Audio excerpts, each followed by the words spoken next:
Hello everyone, welcome back to the channel Ayurveda First. I hope you all are doing well. जैसे कि आप लोगों के exams की डेट शीट आ चुकी है तो आई होप आप सब लोग बहुत अच्छे से पढ़ रहे होंगे।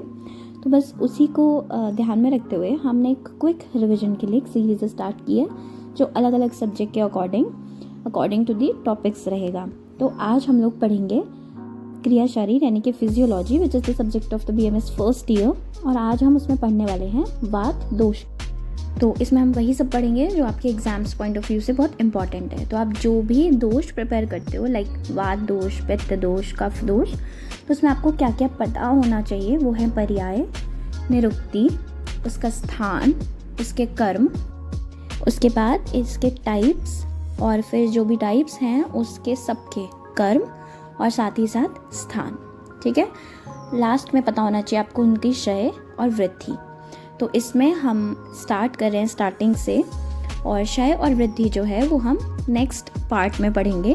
आज हम लोग स्टार्टिंग से स्टार्ट करके उससे पहले का बाकी सब कुछ कवर कर रहे हैं। So let's start. सबसे पहले वात दोष के पर्याय क्या क्या हैं, तो वो है श्वसन, वायु, मारुत और मरुत, पवन, और उसके बाद नेक्स्ट है इसकी व्युत्पत्ति। तो एक तो है छोटी सी वा गति गंधनयो, यानी जो गंध है, जो गति है, उसका सबका काम जो है वो किसका है, मेन वात, मतलब वो जो है वात इसमें मेन इंपॉर्टेंट रोल प्ले करता है।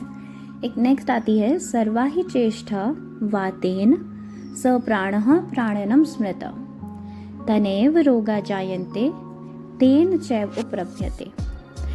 आप लोग श्लोक्स को याद करने की कोशिश करो क्योंकि श्लोक्स लिख के मार्क्स अच्छे मिलते हैं। तो try to learn the shlokas. कैसे याद करोगे, तो एक हैबिट बनाओ अपनी कि एक दिन में मुझे कुछ ना कुछ श्लोक्स याद करने हैं और उसको लिखो, कम से कम 5 बार लिखो, और रात को सोने से पहले एक बार रिवाइज करो, एक बार दोबारा लिखो, तो आपको याद हो जाएंगे। इतना कोई बहुत मुश्किल काम नहीं है, ओके।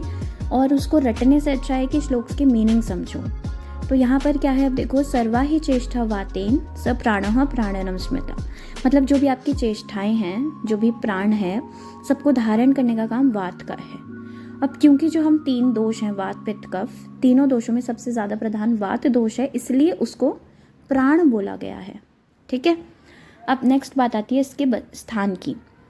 बस्ती पुरीषाधानाम कटी सक्तिनी पादवस्तिनी पक्वाशयश्च वात स्थानानि तत्रापि पक्वाशयो विशेषेण वात स्थानम।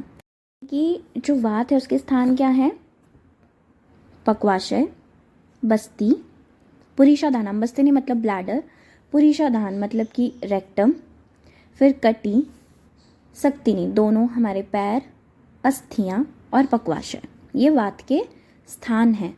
उसके बाद क्या लिखा है, तत्रापि पक्वाशयो विशेषेण वात स्थानम, मतलब उन सब स्थानों में भी जो विशेष स्थान है वो पक्वाशय है।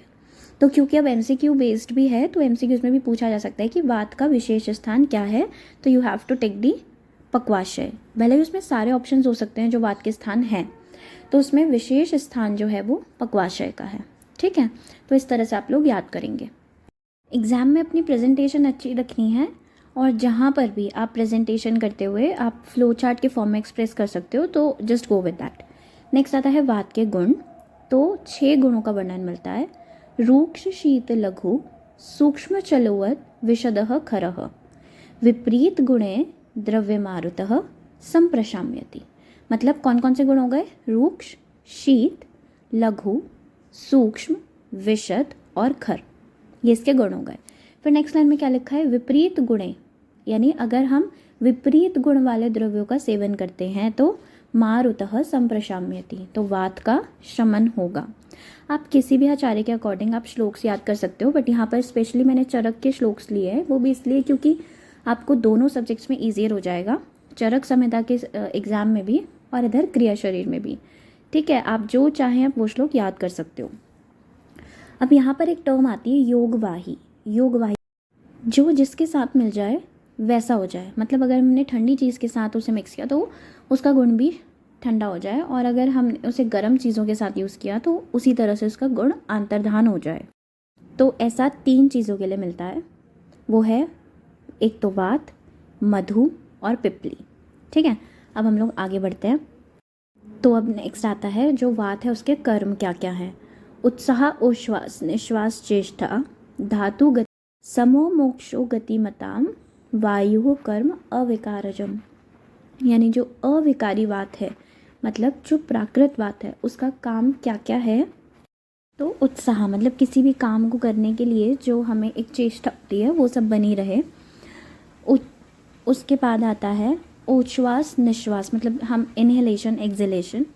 धातु कर्म, धातु गति समा, यानी सभी धातुओं की जो गति है उसको भी प्रॉपर मेंटेन करके रखना। हमारी जो भी चेष्टाएं हैं जैसे उठना, बैठना, चलना। उसके बाद आचार्य चरक ने कुछ 5 कर्म बताए हैं, तो वो आप याद रख सकते हो। अगर नहीं याद रखा जाता तो you can skip with that, but अगर कभी पूछा तो आपको एटलीस्ट टर्म्स के मीनिंग पता होने चाहिए। तो उन्होंने 5 कर्म बताए हैं। एक है प्रस्पंदन। प्रस्पंदन मतलब जैसे उठना, बैठना, ये सब जो हम चीज़ें करते हैं वो सब। फिर आता है उद्दहन। उद्दोहन मतलब जो हम इनहेलेशन एक्सहेलेशन करते हैं, मतलब श्वास प्रश्वास। और जो भाषण देना है, हमारी जितनी भी सेंस ऑर्गन्स मतलब ज्ञान इंद्रियां हैं उनको धारण करना। पूरण मतलब जैसे फॉर एग्जांपल हम सांस लेंगे तो हमारे लंग्स में वायु आएगी, और फिर ऐसे आमाशय यानी जो स्टमक है उसमें जो हमारा आहार आएगा उसको भरने का काम भी वायु का है। फिर आता है विवेक। विवेक मतलब क्या होता है कि जब भी हम खाना खाते हैं तो ये हमें पता है कि वो 2 पार्ट्स में डिवाइड होता है, राइट। एक तो प्रसाद भाग और एक किट्ट भाग। तो उनको 2 पार्ट्स में स्प्लिट करना किसका काम है, वायु का ही काम है। एक लास्ट आता है जो यहाँ पर स्किप हो गया स्लाइड में, वो है धारण। जैसे मूत्र है, पुरीश है, वीर्य यानी सीमेन है, इन सबको धारण करना। तो वो किसका कर्म है, वायु का ही कर्म है। ठीक है, अब हम नेक्स्ट आगे चलते हैं। तो अब है 5 टाइप के जो वात हैं उनका हमें स्थान और कर्म पता होना चाहिए। तो सबसे पहले है प्राणवायु। स्थानम प्राणस्य मूर्ध उरकंठ जिह्वस्य नासिका, स्थीवनम शवथु, श्वास, आहार आदि कर्म च। मतलब प्राणवायु का जो स्थान है वो क्या है, मूर्ध सिर जो है, उरह कंठ, जिह्वा मुख, नासिका। हम देखें कि इसके कर्म क्या हैं। तो स्थीवन मतलब जो सलाइवेशन है, थूकना। उसके बाद छींकना, ठीक है। उद्गार मतलब जो बेल्जिंग है, डकार आना, सांस लेना। आहार जो है, अन्न है, उसको आमाशय तक लेकर जाना। ये सब किसका काम है, प्राणवायु का काम है। ठीक है, तो अब नेक्स्ट आता है उदान वायु। उदानस्य पुनः स्थानम नाभ्य उरकंठ एव च, वाक् प्रवृत्ति प्रयत्न उज्ज्वल वर्ण आदि कर्म च। यानी कि जो उदान वायु है उसका स्थान क्या है, दोबारा से उर। तो मेन स्थान क्या है, उर, यानी जो चेस्ट रीजन है। उसके अलावा नासिका, कंठ और जिह्वा, ये भी जो है वो प्राणवायु के उदान वायु के स्थान हैं। वाक प्रवृत्ति प्रयत्न उज्ज्वल। वाक प्रवृत्ति मतलब जो बोलना है, बोलने की टेंडेंसी है। प्रयत्न किसी भी चीज़ को करने की कोशिश, मन को प्रेरणा देना, और साथ ही साथ बल और वर्ण, ये सब को मेंटेन करके रखना। वर्ण मतलब हो गया कॉम्प्लेक्शन। तो ये सब जो है वो उदान वायु का ही कर्म है। अब नेक्स्ट प्राण उदान के बाद आती है समान वायु। समान वायु का जो स्थान है वो बोलते हैं अमाशय पक्वाशय के मध्य में। ठीक है, तो उसका एक श्लोक क्या याद रख सकते हैं हम, स्वेद दोषाम्बु वाहिनी स्रोतांसी समधिष्ठिता। मतलब जो स्वेद है, पसीना, स्वेट ग्लैंड्स, दोष जो भी हमारे दोष है, अम्बु मतलब जल, इन सब का जो वहन करने वाली है, स्वेद दोष आम्बु वाहिनी स्रोतांसी समधिष्ठिता। स्रोतांसी मतलब जो स्रोतस है, जो चैनल्स हैं, उन सब में इसका स्थान है। अंतर अग्निश्च पार्श्वस्थः समानो अग्नि बलप्रदा। और जो है मतलब आमाशय पक्वाशय के मध्य में इसका मेन स्थान है, और इसका मेन काम क्या है, समानो अग्नि बलप्रदा, जो अग्नि है उसको बल प्रदान करना। नाउ नेक्स्ट इज व्यान वायु। अब व्यान वायु का श्लोक क्या है, देहम व्याप्नुवति सर्वम तु व्यानः शीघ्र गति निर्णाम गति प्रसारण आक्षेप निमेषादि क्रियः सदा। ठीक है, यानी कि जो देहम व्याप्नोति मतलब पूरे शरीर में जो है, देहम व्याप्नोति पूरे शरीर को जो में जो व्याप्त है वो कौन सी वायु है, व्यान वायु है। फिर इसका काम क्या है, गति, चलना, कोई भी जो मूवमेंट्स होंगे, प्रसारण, ठीक, आक्षेप, निमेश, इन सब क्रियाओं को बैलेंस करने वाला व्यान वायु है। Let's move to last type of vayu, वो है अपान वायु।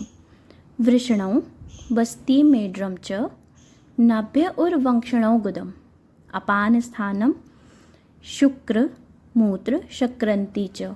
अब ये बहुत काफ़ी बड़ा श्लोक है, अगर आप इसे पूरा याद नहीं कर सकते हो तो यहाँ तक याद करना इनफ रहेगा।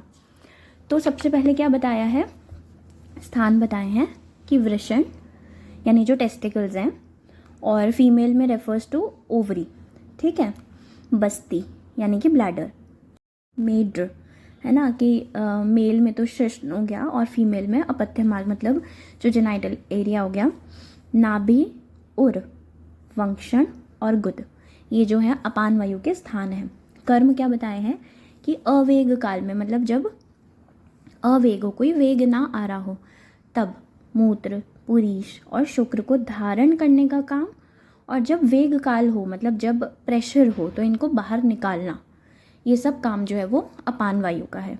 और साथ ही साथ में जो जैसे जब फीमेल्स में डिलीवरी होती है तो जो बेबी बाहर आता है, यानी जो आर्तव के समय और जो गर्भ है उसको बाहर निकालने का कर्म जो है वो भी अपान वायु का है। So this is how we completed vata dosha. तो यहाँ तक हमने अभी पढ़ा, उसके बाद अब क्षय और वृद्धि जो है वो हम नेक्स्ट वीडियो में पढ़ेंगे। तब तक के लिए आप लोग अच्छे से पढ़ाई करो और हर टाइप के श्लोक को कम से कम 3, 4, 5 बार लिखो और उसको याद करने की कोशिश करो, बिकॉज़ एग्ज़ाम में जो मार्क्स अच्छे हैं वो नो डाउट कि जो श्लोक लिखता है उसको ज़्यादा मिलते हैं। अगर इसी तरह से कोई और टॉपिक पे अगर आपको स्पेसिफिकली वीडियो चाहिए विद नोट्स तो you can write it in the comment section, we will upload that. अगर आपको ये वीडियो अच्छी लगी हो then please do like, share with your friends and don't forget to subscribe the channel.